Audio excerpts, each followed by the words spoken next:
Welcome to the Stocks on the Rocks show. Whether you like it neat, on the rocks, chilled, or warm, everybody's happier when there's money in their account and a drink in their glass. Let's get started.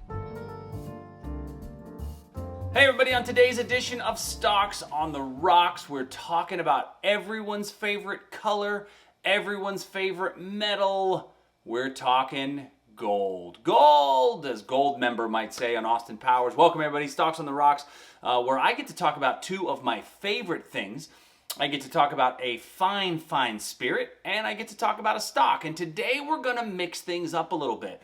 You know, we normally talk about an individual security, but today we're going to spend some time talking about an ETF, exchange traded fund.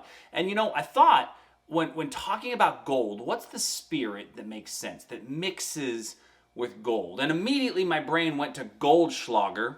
And then I remembered that college was really not good for me when it came to Goldschlager. So we're taking it up a notch, and we're using Nectar D'Or. Nectar D'Or, you know, when I think of this, I think of it as gold. It's got a lot of what they say dessert-like flavors. This is one of the most bougie packages I think I've ever seen. But Glenmorangie, we've done Glenmorangie in the past, and we did the 12-year-old La Santa in the past, and we'll put a link to that show in the description down below. But we're going to talk today about the Nectar D'Or. A lot of people just call it the Nectar. Now, when I think of nectar, I think of something that's, you know, it's sweet, and it's supposed to have a kind of a honey finish. And it says it's a cask finish that's matured in bourbon casks, and then extra matured in Sauternes casks. So that would be the wine finish. And immediately when you smell this, you get a lot of really good lemon, orange, and vanilla. It smells really good right off the nose. And this is a, you know, normally we go on the rocks, but this is a very, very thin and kind of light scotch. So there's a lot of complex flavors, but not a lot of heavy, oaky, earthen flavors in here. It's definitely a lot lighter, a lot more fruit. I mean, you could probably even get a little bit of like coconut and vanilla. The vanilla is really the overwhelming scent when you get this one, but it just kind of opens up.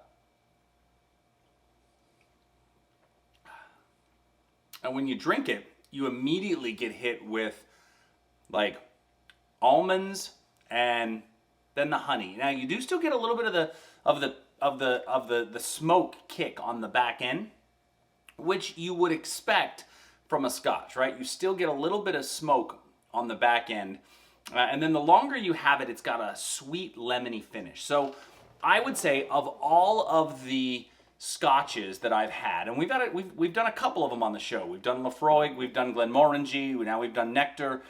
I say that this is probably the most approachable scotch if you're not a scotch drinker. If you're not a scotch drinker,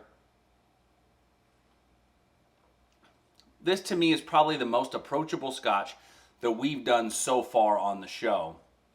That I think, you know, will, if you've not been a scotch drinker, can get you engaged, get you to like it, warm you up a little bit. It's definitely got a nice warming as it kind of comes down. So give this one a go.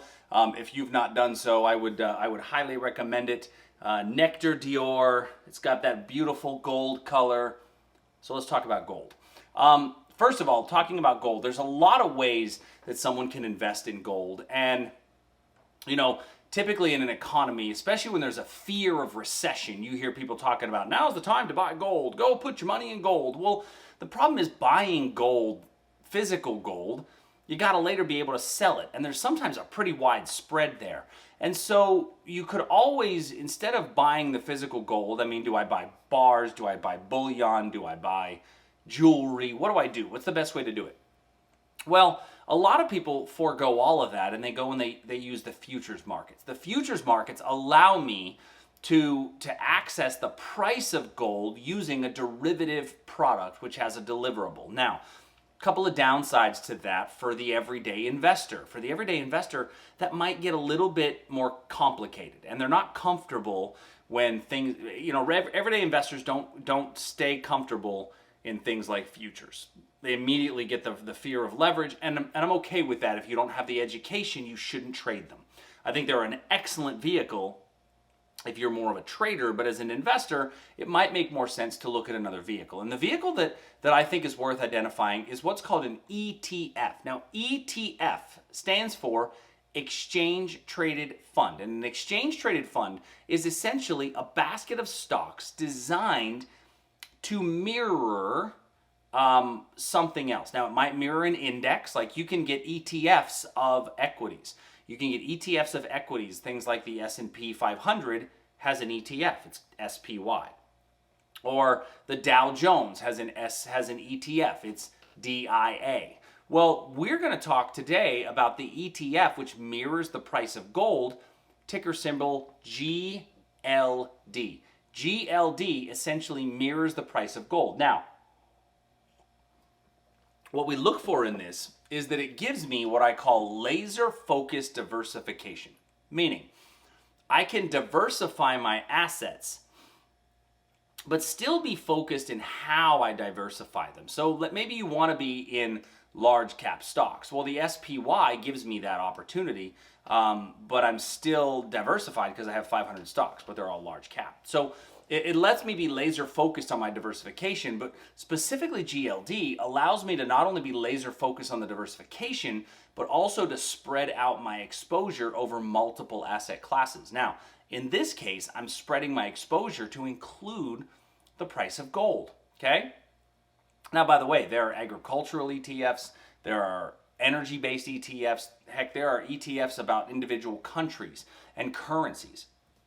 But today we're going to focus on the gold ETF because I think the gold ETF is the one that makes the most sense. So the gold ETF, take a look at the information on this one. Ticker symbol GLD. It's from State Street. It's a State Street ETF. And if you look at the prospectus on this thing, this is meant to track the price of gold while minimizing the risk of having the physical gold in your portfolio. Now, this is an ETF that's trading in the $130 a share range at the time we're making the video, which for some investors is a little rich. So what State Street did recently was they came out with the gold mini shares, GLDM. And GLDM is another ETF that allows you to take advantage of the price of gold without putting up so much capital up front. Whether I use GLD or GLDM, I really want to look at what does it look like compared to an actual price of gold. So the chart you're looking at here is the GC. Now the GC is the futures contract of gold. Now there's a lot of lines on this chart because one of the things that I do every day is review the short-term price movement of the futures markets. Now, I don't want to remove the lines because we leave our lines on the charts. So the lines are on the charts, but ignore the lines. Really just look at the price action of gold itself. And as you look at this price action of gold, I'm now going to put up a chart of GLD. And what you'll notice is looking at these two charts, they're essentially identical. If I put them side by side, they're essentially identical, with a few exceptions. So what we're looking at now are daily charts. The prior was a weekly chart. So when I look at the daily chart, they don't look quite as identical. And the reason for that is because GC, my gold futures contract, is a 24-hour-a-day market. GLD is only traded while the U.S. equity markets are open. And so because of that, you get more gaps. And a gap is the difference between one day's closing price and the next day's opening price. So since GLD is not a 24-hour market, you will get more gaps. So there is that additional exposure risk of gaps, getting you stopped out. However, it does give you the ability to trade it as an investor. Now, whether you use GLD or GLDM, you notice that they both look very similar to the GC. So what it does is it allows you to mimic the movement of the price of gold without having the futures market exposure, which in an IRA, some people aren't comfortable with. Maybe you want to trade gold in your retirement account, GLD may be a very, very good way to do that and to get some exposure. And if you're not as comfortable with GLD because it's over $100 a share, maybe GLDM makes more sense for your particular portfolio. Now, so that's one way to trade ETFs. So one of the advantages of ETFs is that I can have protective stop losses in place. So I can say, all right, if I want to buy it at 130, get me out if it goes below 125, and have protective stop losses in place. But what if I want to take advantage of leverage using GLD, but don't want to go so far as futures? Well, the answer to that are to use what are called options. Okay, so take a look at this options chain while I enjoy another sip of Dior. So this options chain, we're looking at the December of 2019 options. And specifically, let's kind of zoom in on the calls here. What we can see is that these options cost around $2 a share to get involved, at around $2 a share if I just wanted to buy a call. Now, there are specific reasons why we would buy a call, why we would buy a put, why we would sell one. The options are a phenomenal vehicle, but the thing I want you to notice here is that I can trade gold for as little as $2 a share. Now, I got to do it in increments of 100 shares at a time, but I'm essentially trading GLD, the option of GLD, for $2 a share. It allows me to participate in market speculation and movement with limited market exposure. And if you've never looked into options as a trading vehicle, I think it's very worth doing. So, kind of wrapping it all up, when looking at GLD, the three things that you can do to look for tradable opportunities. First of all, you can trade GC, which is the gold futures contract. If you don't want to do GC, you can certainly look at GLD, which is the gold ETF. If that's a little too rich for your blood, you can do GLDM, which is the mini version of the GLD. And if you really like some of the leverage that would be afforded, you can do options on the GLD. So that's 4 different things that you can do to take advantage of any potential price movement you anticipate in gold, right?